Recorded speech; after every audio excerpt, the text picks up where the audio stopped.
Olá, estamos aqui para mais um Rosilma Roldanho Jovens Pensadores e hoje mais uma jovem pensadora vem aqui compartilhar o seu conhecimento sobre uma matéria muito importante que afeta muito a todos nós, a todas as sociedades e há muitos milênios, né? Porque o consumo de álcool é um ritual que poucas civilizações escapam da sua influência.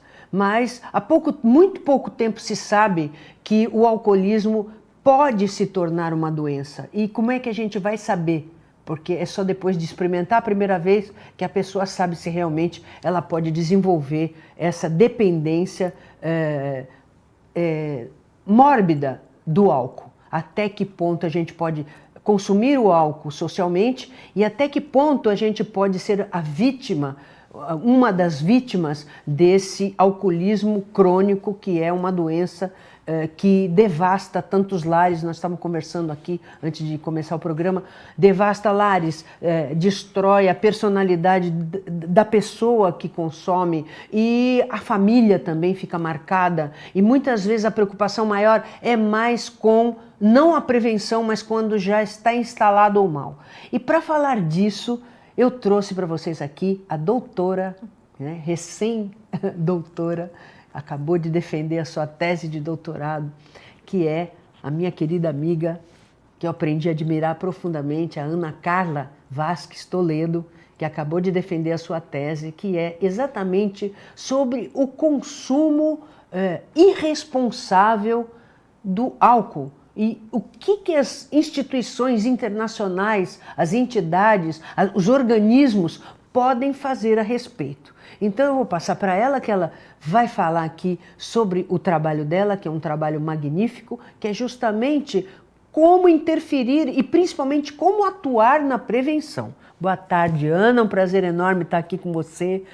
Essas organizações, elas já estão se direcionando para se preocupar com a prevenção ou elas ainda estão, como se diz, né, correndo atrás quando o prejuízo já existe, às vezes é irreversível? Bom, Rosi, uma boa tarde. Boa tarde a todos. Primeiramente, gostaria de agradecer o convite e o jovem também, achei um belo elogio. Bom, as organizações internacionais, sim, elas estão bem à frente já. Né? É interessante que quando eu comecei a estudar, eu não tinha noção da grandeza de uma Organização Mundial da Saúde, da ONU, como elas funcionam. Então, são organizações extremamente atualizadas, bem à frente no seu tempo. Então, se a gente pensar assim, se tem alguma coisa de moderno acontecendo, de novo acontecendo, procura essas informações nas organizações, que elas são bem preparadas para isso, né? Em relação ao álcool, não é diferente. A OMS ela tem uma história muito longa em relação ao alcoolismo, né? De colocar o alcoolismo em vários setores, primeiro na parte de doença mental, depois colocar o alcoolismo só para criar um comitê só em relação ao álcool. Ela transitou durante 50 anos nesse espaço, tentando encaixar, né, o que o consumo do álcool traz para o indivíduo. Porque o consumo irresponsável, de uma forma não social, né, ele acarreta vários efeitos na pessoa, porque você está se intoxicando, na verdade, porque o álcool acaba sendo um veneno depois de uma certa dose, né, e você também torna-se um fator de risco externo. Então, vou beber em casa sozinho, não tenho perigo de sair dirigindo. Não, você tá podendo aumentar a sua pressão, você está causando uma série de prejuízos ao seu organismo inicialmente. E você também ainda corre o risco de causar problemas externos. Então, hoje, são 3,2 milhões de mortes por ano em decorrência do consumo irresponsável do álcool. E aí não é o doente alcoólico, não é a pessoa que consome o álcool de maneira crônica e venha a ter um problema de fígado, hepático ou em decorrência do consumo. Não, é o consumo irresponsável, aquele bebedor de final de semana. A pessoa que sai para beber com os amigos, né? Que hoje eu vou, ou é o happy hour, né? Que eu vou fazer, eu vou beber. Então, aquele momento é o momento de você ser responsável com o que você está fazendo. E esse consumo que você está falando de responsável, quantas mortes ano? Dá 3,2 milhões. Olha só, Isso. em todo mundo. No mundo inteiro. Né? Então é uma causa... Mas é aquele bebedor do fim de semana que pensa que é... Isso, lógico que ele agrega, tem sim, o alcoólico sim, também, né? Sim. Junta a informação, mas esse é o potencial que vai sair bêbado dirigindo, é o que vai arrumar uma briga na rua, é o que vai ser atropelado ou o que vai atropelar, você entendeu? Então, inclusive tem grande peso na violência doméstica. Sim, grande, né? Você vai buscar outros tipos de situações, muitas vezes até ilícitas, né? Então, é um motivo de repente, no final de semana, os hospitais estarem mais cheios, né?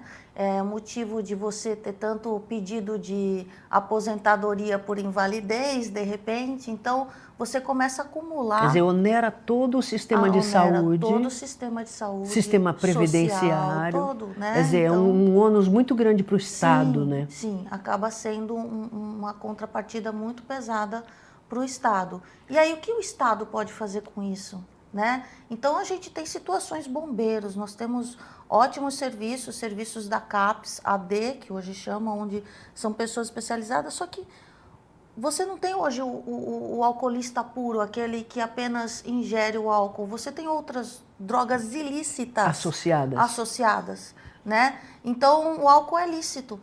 Então, para muitas pessoas, a pessoa que consome a bebida alcoólica, ela tem um caráter você é um vagabundo, entendeu? E o que consome a bebida, a droga ilícita, ele tem já um caráter coitado, ele é doente, ele é viciado, né? E muitas vezes pro alcoólico você não vê isso, pior ainda para aquele que foi beber socialmente. Aquele realmente ele é um irresponsável, porque ele passou do limite. Porque eu sei, se cometer algum crime é uma agravante. Isso. É uma agravante, entendeu? Porque né? ele se entorpeceu, Sim. né? Foi por vontade dele Sim. sair para beber, né? Vou beber. Agora, o interessante é colocar que o ponto de vista do meu estudo não é um ponto de vista da saúde, não é um ponto de vista médico, é um ponto de vista jurídico, porque é justamente o Estado onde tem o seu maior problema, a sua renda é onde vai ser gasta dentro de uma situação que não tem muito como a gente arrumar a consequência disso. Quem é viciado vai ter o tratamento dele, vai ter a consequência dele. Quem saiu para beber e atropelou alguém vai ser julgado, vai ser processado. Então, quando o direito chega, ele chega já naquele momento. Ele chega atrasado, então. Sim. Quer dizer, atrasado no sentido de que, em relação à prevenção. Sim. Porque ele já chega, né, para apagar o incêndio. Perfeito. Já está todo mundo queimado, carbonizado, perfeito. Aí chega o direito. Chega o direito, né? Para resolver, ver quem é culpado, se vai atenuar, se vai agravar, qual vai ser a situação, a resposta disso.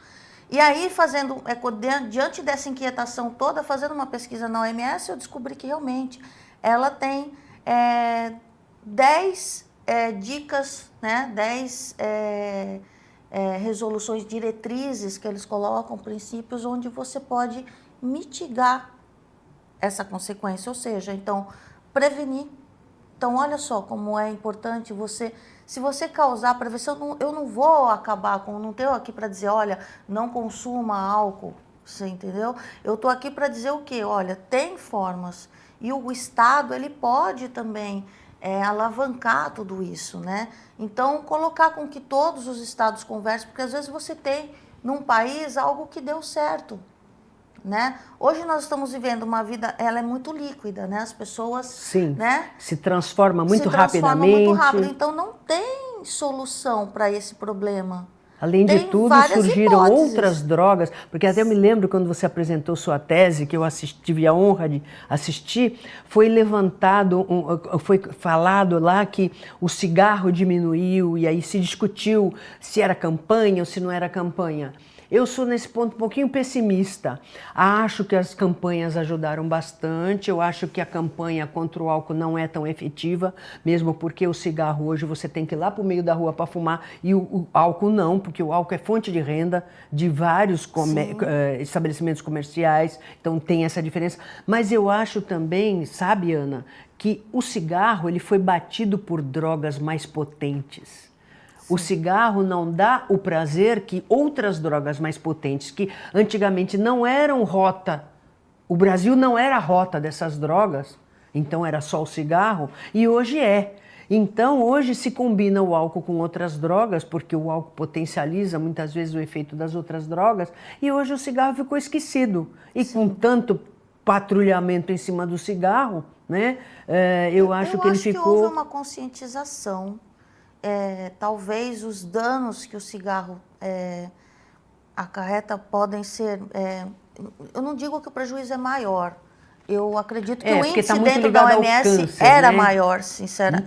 O cigarro então, mas muito o álcool ligado ao também. Câncer. Esse engraçado que não é também divulgado, né? Um estudo britânico de 2016, se não me engano, ou 2014, agora não me engano, ligou totalmente o álcool. Eles até reduziram o consumo por semanal. E não é só, muitas pessoas pensam que é só o trânsito aqui, boca, garganta, não é não, porque, por exemplo, câncer de bexiga, corpo, câncer de bexiga, porque justamente vai a nicotina, quanto mais fuma, câncer de bexiga está muito ligado ao consumo de álcool também. Você está colocando um estresse no corpo, né? É a mesma coisa um exercício, você faz um exercício hoje de perna, amanhã você vai falar o quê? Vou fazer o de braço porque o músculo está precisando descansar, né? Então, assim, você está colocando, você está dizendo, você está alterando um estado natural do teu corpo. E isso causa um estresse. O teu trabalho é monitoramento internacional desse consumo. Sim, que deveria ser mais responsável. Quando eu fiz minha pesquisa no mestrado, eu verifiquei que dessas diretrizes da OMS, o Brasil tem uma legislação, né? Ele tem a lei, a Política Nacional sobre o Álcool, onde são 20 diretrizes que ele coloca. Dessas 20, é praticamente um desdobramento dessas 10 colocadas pela OMS.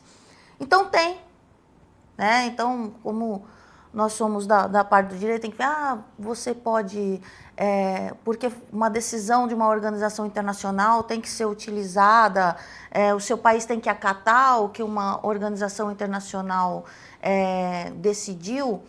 Eu entendo que sim, mas nesse caso, ela já tem a legislação aqui, eu não preciso nem discutir se o Brasil teria que criar a legislação.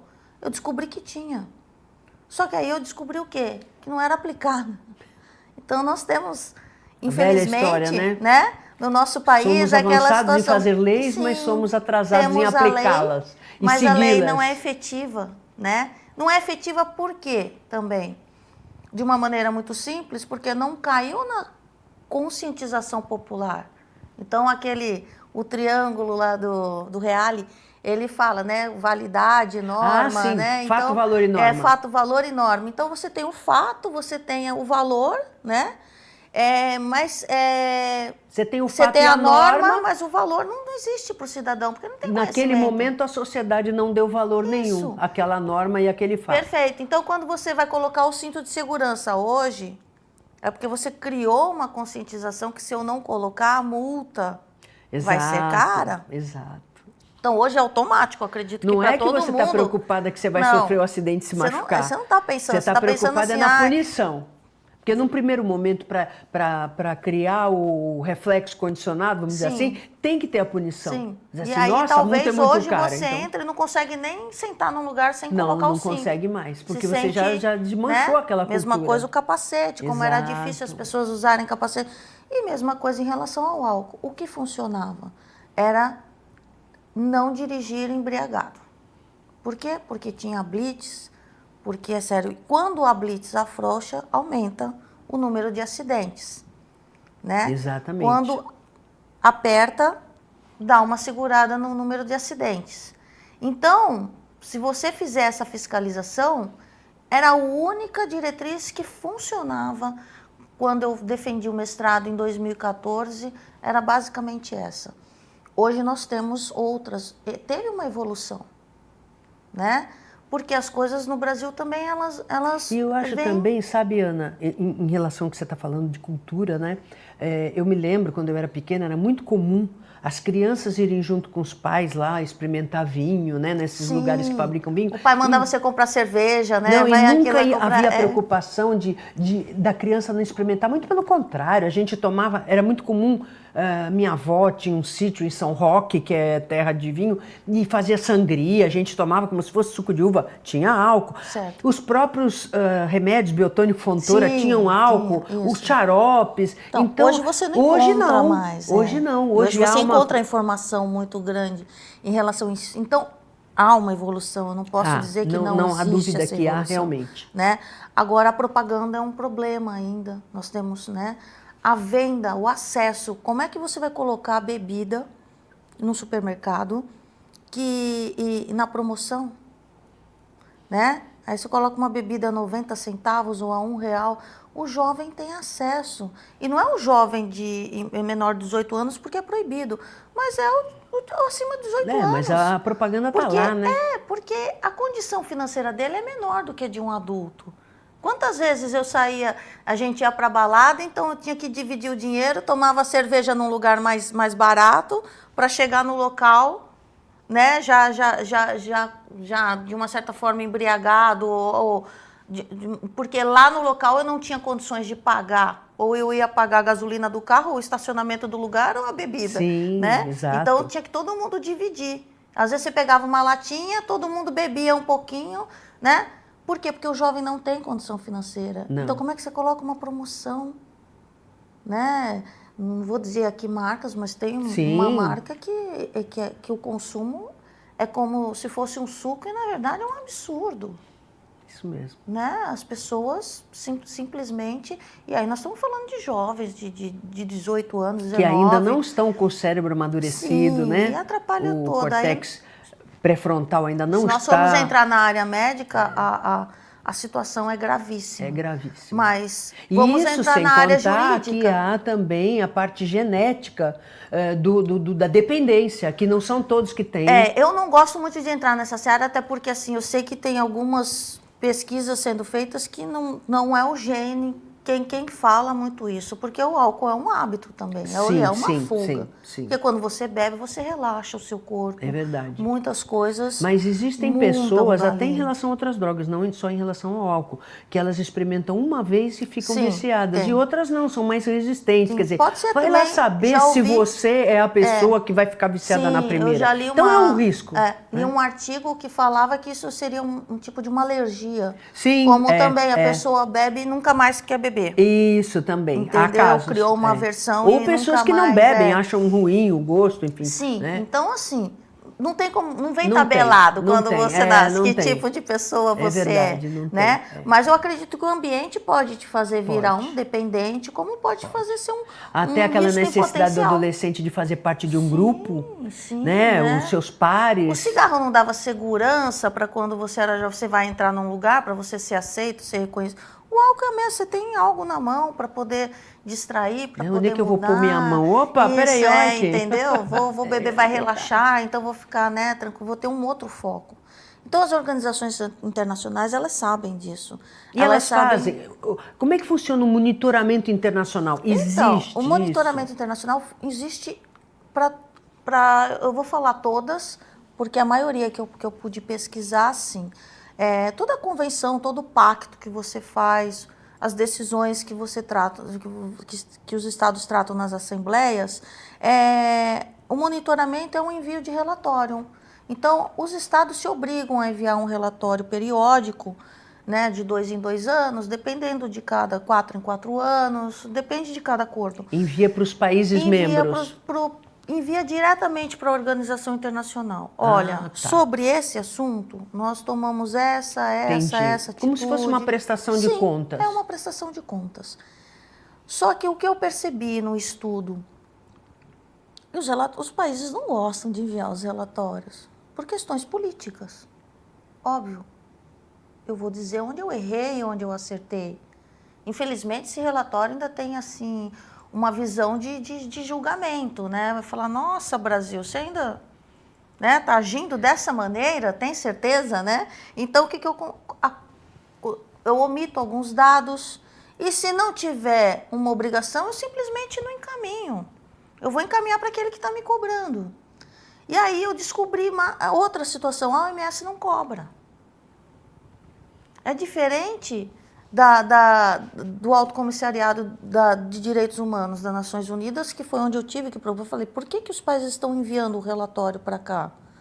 Porque eles fazem um ciclo de monitoramento. Então, eles chamam os países, eles conversam, você encaminha o seu relatório. E fazem recomendações Sim, também, olha, que aqui acontece? precisa melhorar. Eu distribuo para os outros estados, os estados leem, os estados fazem perguntas, e aí tem uma audiência pública, onde você, Brasil, vai vir aqui conversar comigo e vai me dizer, olha, o que acontece, isso aqui, né? E aí, a França tem uma pergunta para te fazer, entendeu? Honduras quer fazer, tem uns países que a gente nem sabia que existia, né? Mas que está preocupado igual e quer discutir igual. Às vezes ele fala, nossa... E Brasil. Até, como você falou no começo da nossa entrevista, experiências que deram certo, né? Tipo, olha, Brasil, como é que funcionou isso para você? Me explica. Se eu mandar uma equipe, você me ensina a fazer? Olha, Brasil, nessa situação eu tive um caso parecido e diminuiu. Posso mandar uma equipe ou você não quer mandar uma equipe? Para ver. Você está vendo que nós estamos conversando? O mundo atual é conversa, não é... Faz isso, Sim. Faça aquilo, estou mandando... Não.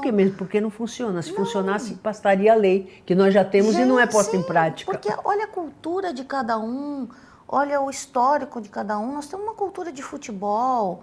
Aí você vai falar, olha, a Alemanha é país de primeiro mundo. E a cerveja é tão consumida como no Brasil também, né?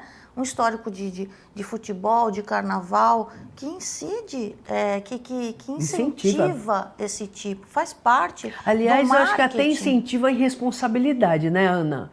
Porque, né, futebol e carnaval... Beba com moderação é muito rápido, né? Dirigir não beba, né? Aí é lazer, vamos relaxar, e aí implica irresponsabilidade.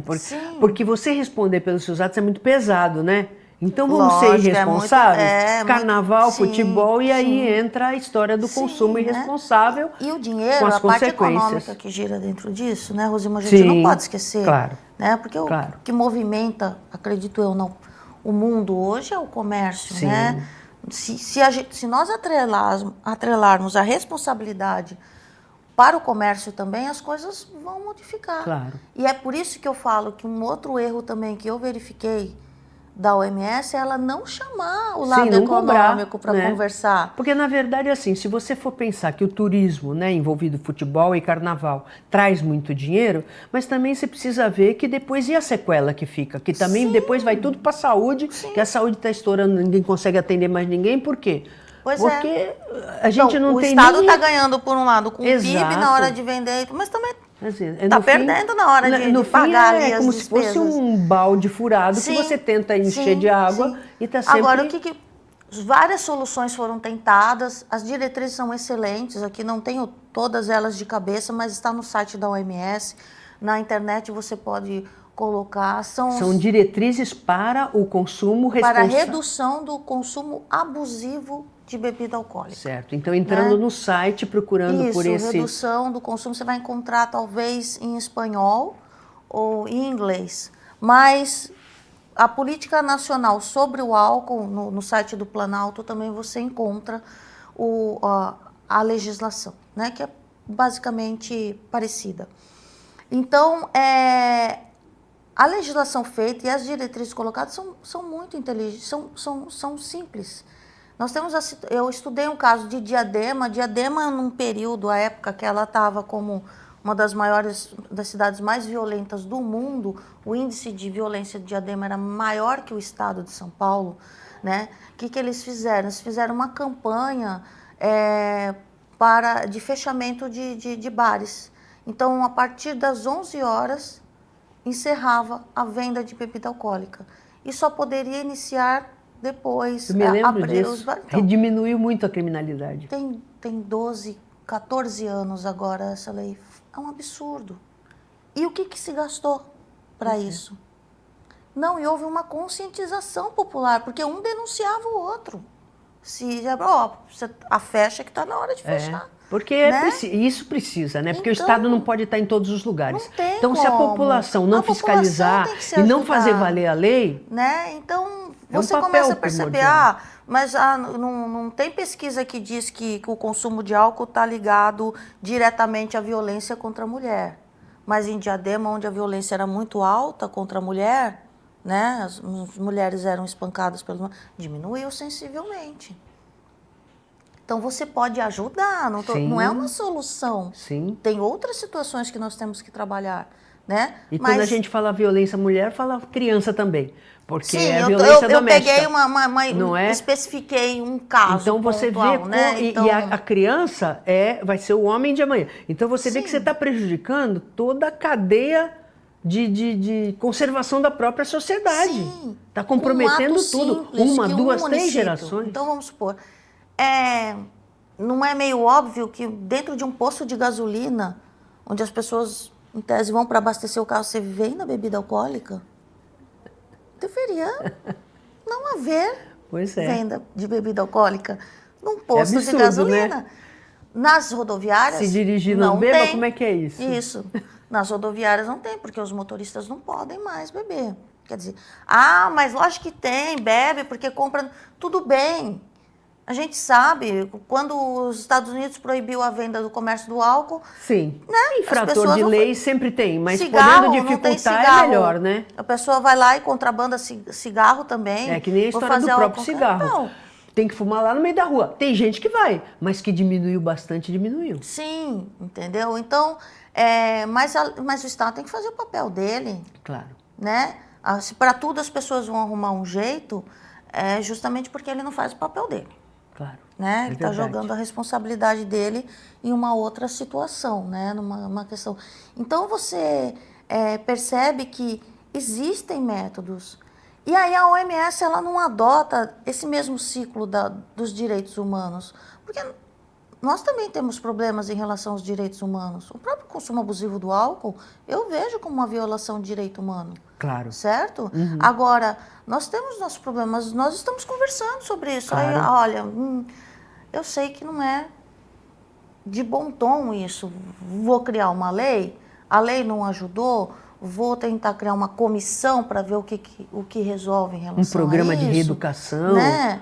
Começa a pegar pesado nas ações que já estão em andamento em relação a trabalho escravo, por exemplo, que o Brasil foi denunciado como né, trabalho escravo infantil. Quer dizer, então, olha para isso, né? Porque a pressão a mentalidade internacional, ela exerce pressão, ela não avança na soberania, mas ela exerce pressão, e essa pressão é válida. Você o direito vai ser internacional... aquela ovelha negra, né, que chega na sala e todo mundo vai falar, porque chegou o transgressor, a imagem do país fica mal perante a comunidade internacional. Sim. E não é Ana, bom você precisa voltar mais vezes, porque olha, um programa interno, nem fizemos intervalo, mas viu que essa menina aqui tem muito para trazer para gente. Obrigada eu por que agradeço. Você ter compartilhado um pouco com a gente da sua tese maravilhosa, que é um problema tão importante e que afeta tanta gente.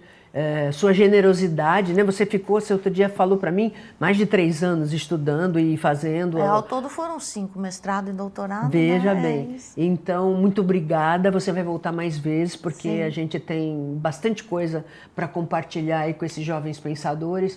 E você, espero que tenha gostado do programa de hoje, que nem intervalo fizemos, porque era muita coisa bacana para compartilhar com você.